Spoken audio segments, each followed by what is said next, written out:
Poštovani gledalci, na redu je još jedan prilog iz mog omiljenog serijala Domaća pamet na delu. Danas govorimo o multimedijalnim edukativnim programima, a tim povodom sa nama u studiju jeste inženjer Aleksandar Marinković. Aco, dobrodošao i ovom prilikom u Pola Rotor. Hvala.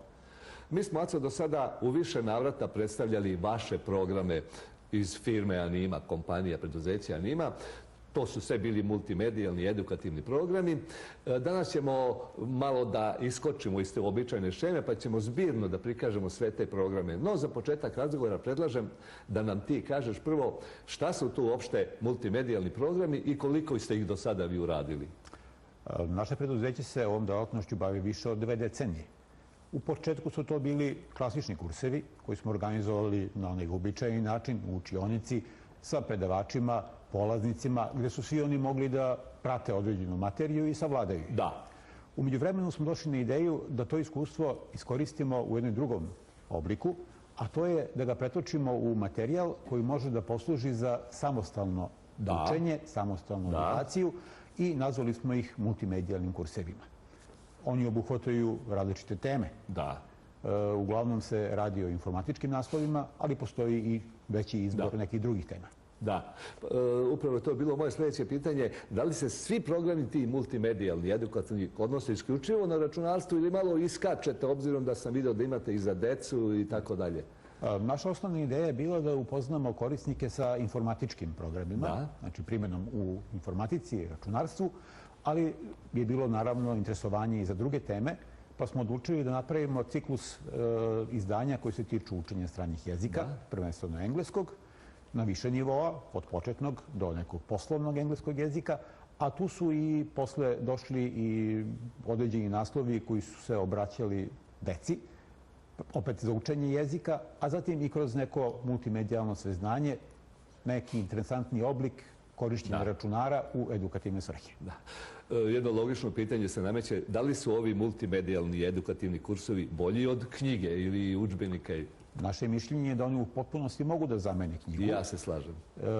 Čak što više mogu da pruže i više od toga.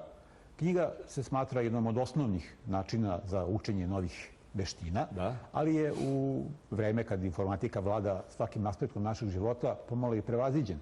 Drugim rečima, potrudili smo se da našim korisnicima ponudimo mogućnost da vide kako se određene radnje izvršavaju, da to provere u praksi kroz primere i na taj način dođu do jednog nivoa koji bi im omogućio simulaciju kao da se zaista nalaze na času, kao da zaista uče od predavača, a ne da to rade sami čitajući određeni tekst. Da. Aleksandre, a na koji način su koncipirani ovi programi? Koliko vas radi, kako izgleda taj jedan radni dan ili izrada jednog projekta? Pa na svakom od novih kurseva se angažuje nekoliko profila. Treba sve to upoznati. Naravno, treba pronaći autora koji je dovoljno vešt, odnosno upućen u materiju, da napravi koncept samog kursa. To je lakše za početne nivoje, ali za neke više ekspertne nivoje je potrebno malo više truda uložiti. Znači, napravi se jedan kostur, napravi se plan lekcija, zaokruži se tajna celina i kreće se u realizaciju. Realizacija se sprovodi na vrlo, kažem, jedan isto tako specifičan način. Potrebno je generisati video sekvence koje ilustruju praktično ono što se u samoj temi obrađuje. Mi upravo sve vreme vidimo na ekranu neke od vaših programa koje ste vi uradili. Da, to su neki samo kratki prikazi određenih segmenta samog programa, ali u suštini je njihovo korišćenje vrlo jednostavno. Korisnik treba da izabere određeni kurs, izabere naravno lekciju koju želi i da prati predavanje. Predavanje u video režimu, sluša se naravno i instruktor na srpskom jeziku svo vreme, a kad se završi lekcija, postoji mogućnost da se čitav taj postupak ponovi, odnosno da se uradi jedna kratka vežba i proveri da li je to znanje u potpunosti savladano. Ako nije, instruktor je, odnosno program, na raspolaganju da se čitava stvar ponovi iz početka. Odlično. Koliko otprilike lekcija iznosi jedan kurs i koliko, to je sve na CD-u, je li tako? Naše osnovne izdanja su bila ranije isključivo na CD i DVD medijima, ali napretkom opšte tehnologije, odnosno uvođenjem interneta u svakodnevni život, mi smo se potrudili da to sve prebacimo u jedan drugi oblik, odnosno da sav materijal bude dostupan direktno na internetu. Naši gledalci, verovatno oni koji su pratili ranije emisije, sećaju se da smo uvek donosili jedan primjerak u tom obliku na optičkom drajvu.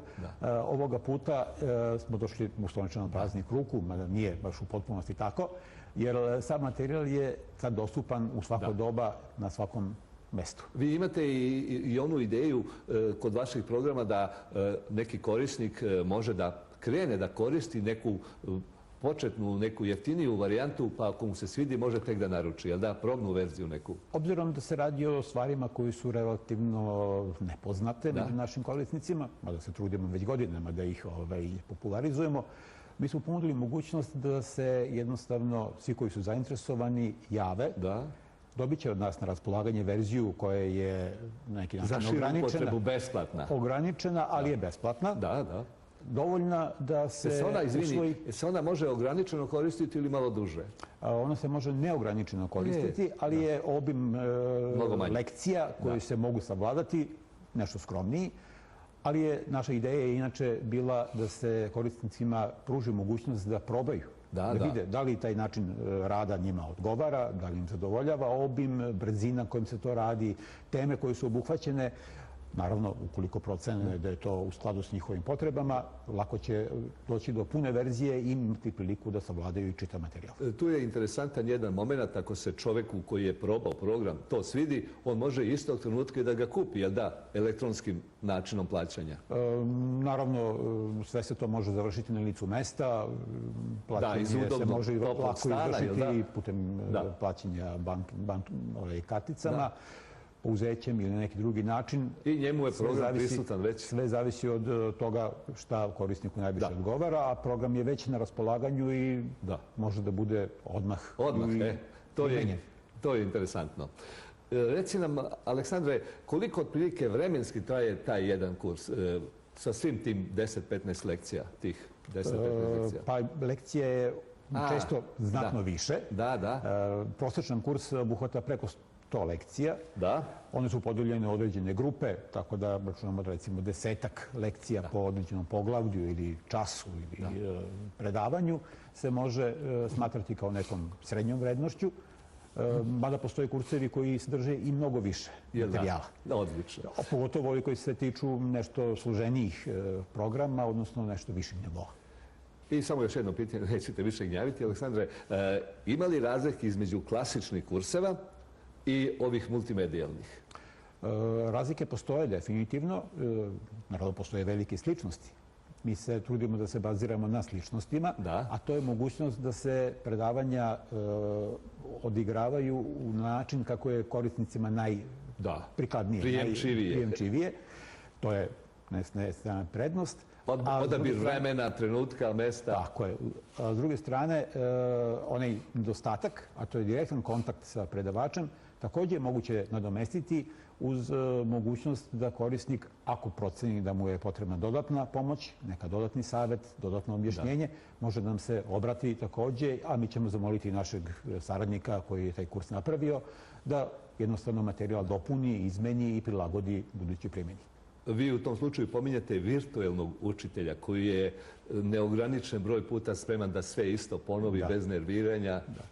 Učitelj je realna osoba, autor našeg kursa je realna osoba, ali je njegovo znanje iskorišćeno na taj način da je pretočeno u formu koja ne može da se umori, koja je stalno na raspolaganju i koji u beskonačnom ciklusu može da prati potrebe učenika.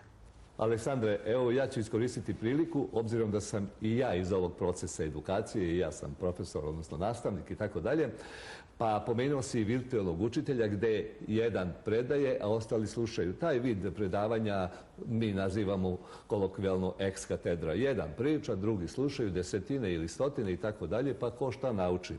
Međutim, postoji jedan drugi vid učenja gdje jedan profesor govori jednom učeniku i to je najbolje.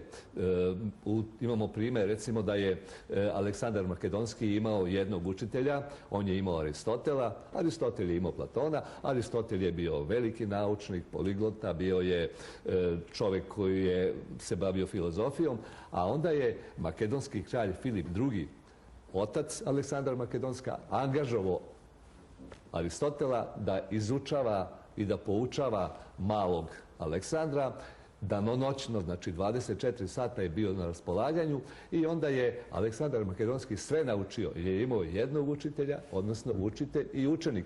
Pa je Aleksandar Makedonski u 30. godini već osvojio pola planete, skoro stigao do Indije, ali je ubrzo i umro. Inače, on je bio kralj Makedonije, bio je kralj Azije, kralj Mesopotamije. Šta više, to je malo poznato, on je bio čak i u tim egipatskim faraonima uvršten. I tako dalje, priča o njemu je interesantna da mi ne iskačemo, nego sam samo hteo primjerom da potkrepim da kada je jedan dobar učitelj i jedan normalan čovjek može da bude vrlo, vrlo uspješan u životu. Aleksandra, izvini na ovoj kratkoj priči. Imamo li još nešto da ponudimo našim gledalcima za kraj razgovora? Pa za kraj sam želeo da pomenem još jednu mogućnost, a to je da se svi naši naslovi, u stvari jako veliki obim materijala koji je trenutno na raspolaganju, mogu objediniti u formi koju smo mi nazvali online pretplata. Drugim rečima, postoji mogućnost da se sa našeg sajta, koji se prigodno zove naučisam.com, preuzme određeni program, relativno mali, instalira na računar korisnika i on dalje koristi za pristup jednoj biblioteci koja obuhvata preko 50 različitih kurseva. Ti kursevi su na raspolaganju opet u ograničenom vremenskom periodu, to može da bude mjesec dana, 6 mjeseci, godinu dana, sve zavisi od potreba samih korisnika, a da bi to bilo što zanimljivije i što lakše za upotrebu, mi smo se potrudili da ponudimo našim gledalcima mogućnost da, ukoliko ih naravno to zanima, da nam se jave, sada je 8 sati uveče, sreda, da to bude u narednom periodu od recimo sat ili dva. Vi ste tu u studiju vašem? Ja ću biti naravno na raspolaganju. Prvi 5 korisnika koji nam se jave sa željom da probaju, odnosno da na ovaj način savladaju određene veštine, mogu računati na to da će imati pravo da punih 30 dana koriste tu online pretplatu. Odlično. Za one koji nisu odmah obratili pažnju na adresu našeg sajta, ponovit ću još jedanput, naučisam.com, imate sekciju kontakt, samo nam pošaljite poruku da ste zainteresovani za online pretplatu. Šta drugo, hvala veliko Aleksandre na današnjem učešću i ostani da pogledamo jedne brze vesti, govori o velikim ekranima. Dakle, na neki način smo i dalje u temi. Naravno.